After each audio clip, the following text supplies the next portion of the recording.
Good morning and welcome to Breakfast Analysis. My name is Jesse Cornpop Chick, and welcome to a quote-unquote new series. This is actually a pretty old series. We're revamping it now, and hopefully I can stick with it for a few episodes at the very least. The original premise of this series was I would go over recent TF2 matches, and I would sort of talk about results, talk about what it meant for teams, stuff like that. And I called it breakfast analysis, so I would eat breakfast while we went over this type of stuff. For the revamp version, few changes. Start off with, we're doing Rainbow Six now rather than Team Fortress 2. Second change is not going to just be recent matches. I want to talk about a wide variety of topics, maybe ranging from tournament results to predictions to roster moves to just general team discussions, tournament discussions, all that kind of stuff. Basically anything related to the Rainbow Six competitive scene. Things that we won't be talking about in this series. We're not going to be talking about new operators. We're not going to be talking about balance ideas. We're not going to be talking about maps. Really staying away from Rainbow Six as a game. And I want this to be more so focused on the competitive scene itself and sort of what's going on in terms of players, teams, tournaments, all that kind of stuff. Because I feel like that's sort of more what I'm into and more where I feel comfortable talking about. So I'm sure you've read the title already. By the way, I'm kind of sick, so if my voice is not how you've previously heard it casting or whatever, then I do apologize. But it'll be back to normal soon, hopefully. But yes, you've read the title. Today we're talking about Challenger League playoffs and whether I think they are a good thing or a bad thing. For those who don't know, over the past couple of seasons, Challenger League has had playoffs. The top four teams have moved into a single elimination bracket. First seed has played against the fourth seed from the regular season. Second has played the third. The winner of those two play in the grand finals. The winner of the grand finals moves to Pro League, and the loser of the grand finals plays in relegations. For season number 10, they're changing that quite a bit. They're taking away playoffs entirely. Now, first seed is immediately going to go into relegations, and second seed is going into relegations as well against the 7th seed Pro League team. Against the 7th League Pro League team, and the first Challenger League team is going against the 8th Pro League team. And all in all, if you've been following my Twitter, you know my opinion on this already. I think this is a pretty bad change. I think this is more so craving to community outcry, which was like on Reddit and stuff, which is maybe not super thought out or well informed.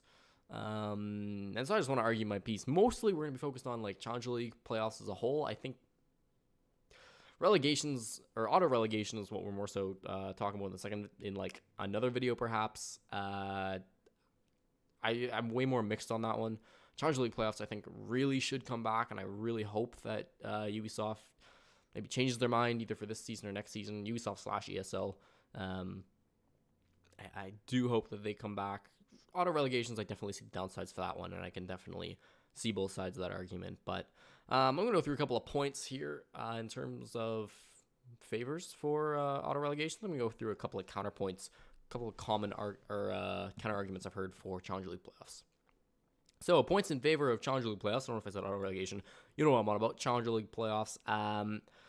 The first one is that, playoffs are entertaining. First and foremost, whether you like it or not, the point of esports is to get people to watch. It's to make money through ad revenue, and it's to promote the game, right? That is the whole point of esports. It's to make money, and playoffs are just more exciting, right? The matches we saw in CL Grand Finals and also in semifinals for North American Challenger League last season were some of the best matches we saw all season. I should know, of course. If you don't know who I am, by the way, I casted North American Challenger League all last season. So I'm pretty in tune. I followed the scene really closely last season. I followed the league pretty closely, and I thought about this a lot, right? And those were some of the best matches. 92 Dream Team upsetting OC was super exciting. The crazy close match that I casted with Sternab of the Sonics versus Disrupt Gaming was probably one of the best games I've ever casted, to be honest with you, if not the best game. So that one was really, really exciting. And whether you think it's fair or not, you have to concede that as a viewer, playoffs are awesome, right? I mean, they're just great. For the fans of Challenger League, it makes things so much more exciting, so much more hyped, and that's a huge positive, right, for Challenger League playoffs. But maybe you say you don't care. Maybe you say, Corn Pop, I don't watch Challenger League, which is fair. It's hard to watch Pro League and Challenger League, especially if you try to watch multiple regions of Pro League. It's hard to fit Challenger League into your daily time schedule, right? It's a lot of hours to watch of Siege. So maybe you're thinking, I don't care. I don't watch Challenger League anyways. I'm not there for the entertainment factor. I just want it to produce the best teams for Pro League. Well, congratulations. You also still want Challenger League playoffs in the mix, and you don't really have to look any farther than the last season of NACL.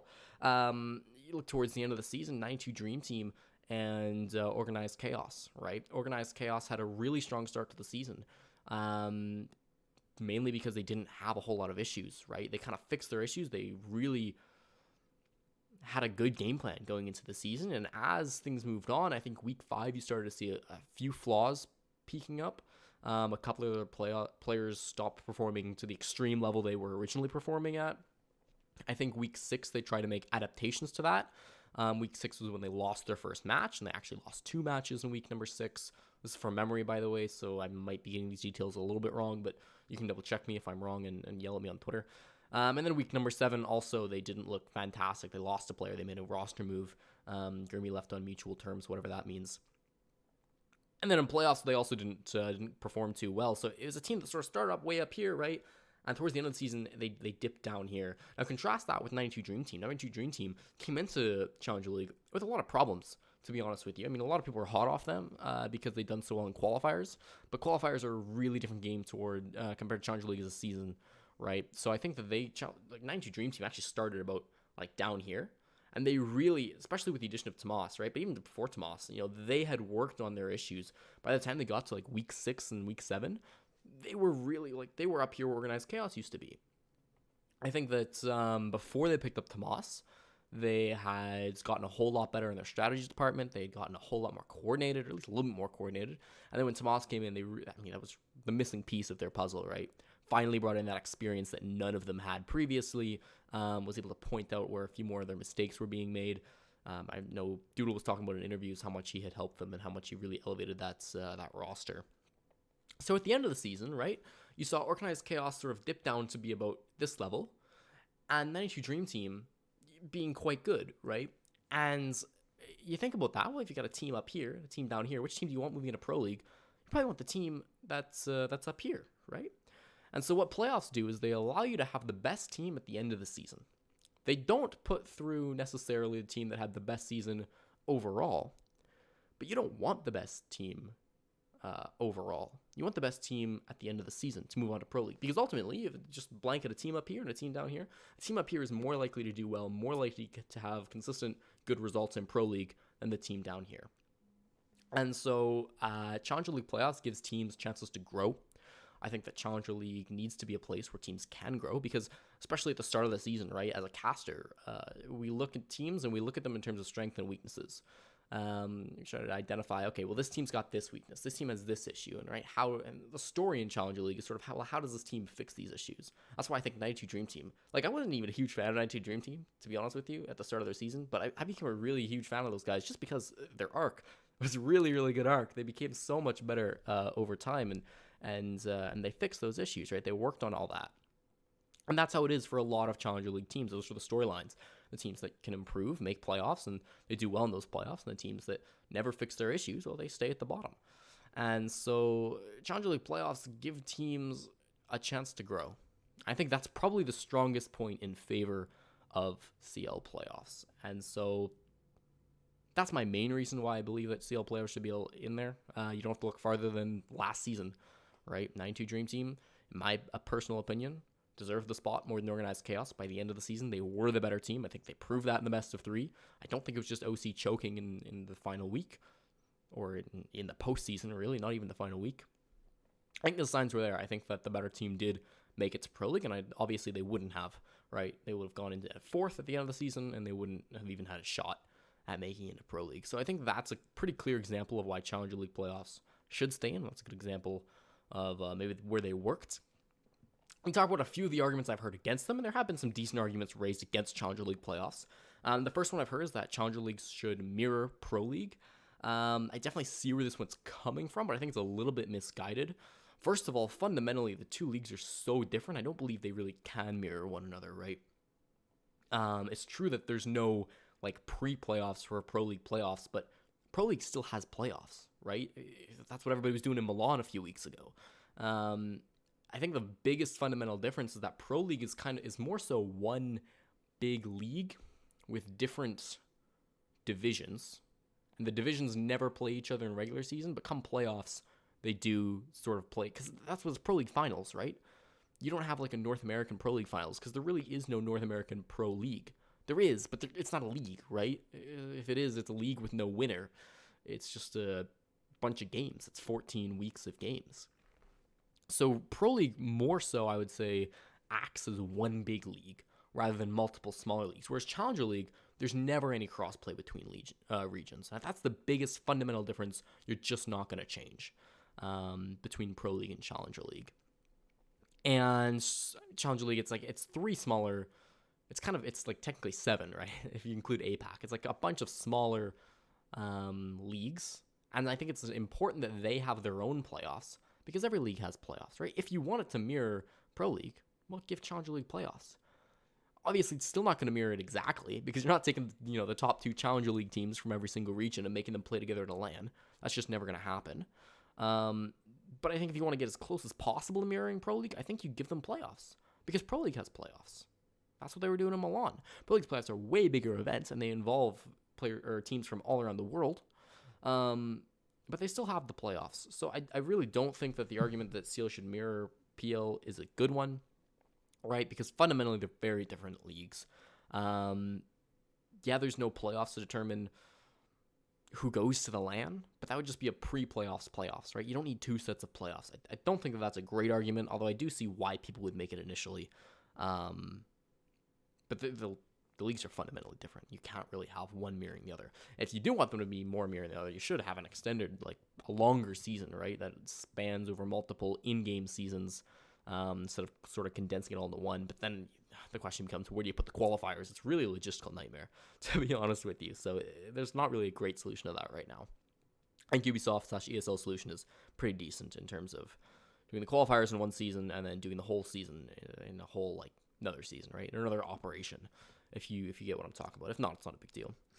The second argument I've heard is that the playoffs make late season games not matter. This is the worst argument because it's just stupid. It has the opposite effect, really. Playoff games in the latter half of the season matter way more when there are, end of season games matter a whole lot more when you have playoffs because it means that top 4 spots matter rather than top 2, right? Going back to last season from North America, again, I'm going to reference that a lot because that's what I'm most familiar with.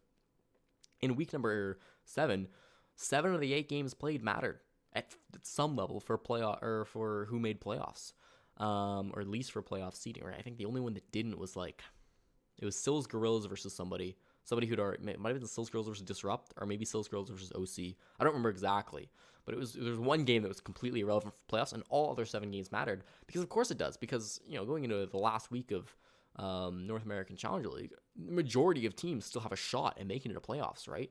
At least mathematically somehow. Even Arbad, the season did have a chance. I think it was 6 out of 8 teams still had something to play for come to week 7. Whereas if you didn't have playoffs, most of those teams are not going to have a shot. It depends how the season works out, obviously. Maybe some seasons will have 6 teams that can potentially get top 2 going into week number 7, but odds are it's going to be a whole lot less, right? And even for a team like Organized Chaos last season, it's not like their games didn't matter, right? They still are battling for seeding, which I think is important, and it is something that teams are going to want to work for. And I think it was a terrible argument, to be perfectly honest with you. I did want to address it because I've seen it made more than once on Reddit and stuff. But playoffs, if anything, make late game matches matter more. Though probably that's my least favorite thing, right, about playoffs being eliminated. Just as a caster for next season, it's gonna be kind of tough to hype up the matches that literally have zero effect, right? I did have to cast that Arbad, or no, that Souls Gorillas match last season. It was just a meme fest, right? Who cared? Which is fine to have 1 or 2 of those at the end of the season. Even Pro League has that, but you don't want a whole week of that. Right? And that's sort of what could happen in a situation where only top 2 matter and the bottom 6 don't. right? You are still like fighting to stay inside of Challenger League for next season, right? But just based on how many teams disband, it's a little bit less important, a little bit less relevant. If you know your team's going to disband, if you don't make playoffs anyways, then it's sort of like you're not playing for that anyways, really. So worst doesn't make a huge difference. At best, I think it actually has the opposite effect, that counter argument. The best counter argument, the last counter argument I want to address, is that it's not fair to teams who do really well all season and they're clearly the best team in Challenger League, and they choke. They choke one game in playoffs, and it's all over. An example of that would be Elephant Gang last season. I think that was sort of a thing that ticked off a lot of people, and a lot of people said, hey, Challenger League shouldn't even have playoffs, right? Elephant Game should just be in. Because Elephant Game probably were the most deserving team in Challenger League last season, in season number 8, that is. And they didn't make it in because they lost in the playoff grand finals. And they lost in the relegation match, which were back-to-back. And so that's a good argument, right? And I would like to argue that the argument of, I'm saying argue a lot, but the point earlier where it's unfair to lower teams without playoffs it does outweigh that a little bit.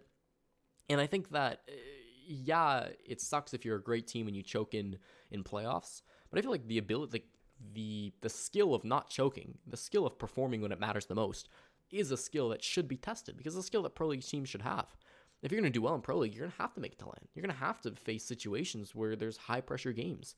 And if Challenger League is about finding the best teams, I think the best team doesn't choke, right? It doesn't matter how good your skill is. If you don't perform when it matters, then are you really the best team? Are Evil Geniuses the best team in the world? Maybe mechanically, but if they choke at all the lands, we're not going to call them that because they don't perform when it matters. So I don't think that's something that we shouldn't be testing at all, right? Which is what happens when you take away Challenger League playoffs. I think that maybe it is too harsh to say you choke one semifinals match and you're completely out of it. I think the best solution would be double elimination playoffs. And I also think that having relegation matches not on the same day as playoffs would be a big step forward to that as well. Keep things fair for both sides, right? I think the argument that like relegations hurts Challenger League teams, like the team that finishes second when there's playoffs, like having them on the same day, statistically doesn't actually hold up. I think the majority of Challenger League teams this season did beat the Pro League teams, but that's a pretty small sample size, and I think that Elephant Gang in Season 8 particularly were hurt by the fact that relegations and playoffs were on the same day. So if it was up to me, if it was a perfect world, I definitely would prefer double elimination playoffs and then relegations on a separate day. But you also have to realize that there's only a certain amount of days, there's only a certain amount of weekends, and only a certain amount of weeks in a year, and Ubisoft ESL, they're trying to plan this whole schedule. It is tough, right? You often just have to throw in the 14-week Pro League season. You got to fit in all those lands. You've got to fit in your off time. So it's a tough situation, right? I do think it's worth maybe moving some other stuff around to get that in for the sake of fairness to Challenger League teams, because there are a lot of problems with Season 9's CL Finals system. I don't think the solution was removing them entirely, though. I think that it's going to be worse than we had in the last 2 seasons. I think that this is ultimately going to result in less entertaining matches and less good teams making it into Pro League overall. I still think it's going to be a season to watch. You should definitely tune in for North American Challenger League season number 10, which I don't know for sure I'll be a part of. Hopefully I will. If not, I'm going to be watching it just because season 9 was legitimately... It's obviously biased because I casted it, but as unbiased as I could possibly be on this topic, it was legitimately super fun as a viewer to watch that league. And so season 10, I'm sure it's going to be just as exciting, just as entertaining. I would recommend watching it if you're a fan of Siege at all. There's some great storylines that happen in Challenger League, so do check it out. Even next season, if we continue on with no Challenger League playoffs, it's still going to be some great storylines. You're still going to see a ton of growth from teams across the world. There's great teams going into Challenger League. Team Secret, of course, moving down there. Former Na'Vi moving down to Challenger League. Rise Nation, depending on how that roster moves around after Las Vegas, should be good all in all. And even the Tier 3 scene for North America, teams that are going to have to qualify again. You've got Elevate, you've got Arbad, you've got Hat, you've got so many good teams. Right, so there's some great stories. I'm definitely going to be following along. I hope you do as well. Thank you for watching this episode. I hope it wasn't too long. I hope it wasn't too rambly either. Do let me know what you think. Tweet at me at cornpop_16. It's on your screen right now. And let me know what you think. Talk about it on Reddit. Talk about it on YouTube. And let me know if I've convinced you. If you've got some arguments I didn't address, I would be really excited to hear those. And I'll try to engage in some of those comments as well. And hopefully we can get some discussion going. That'll be it for me. I gotta hit the bed. I gotta go to work in 6 hours. So I'll see you the next time. And yeah, peace.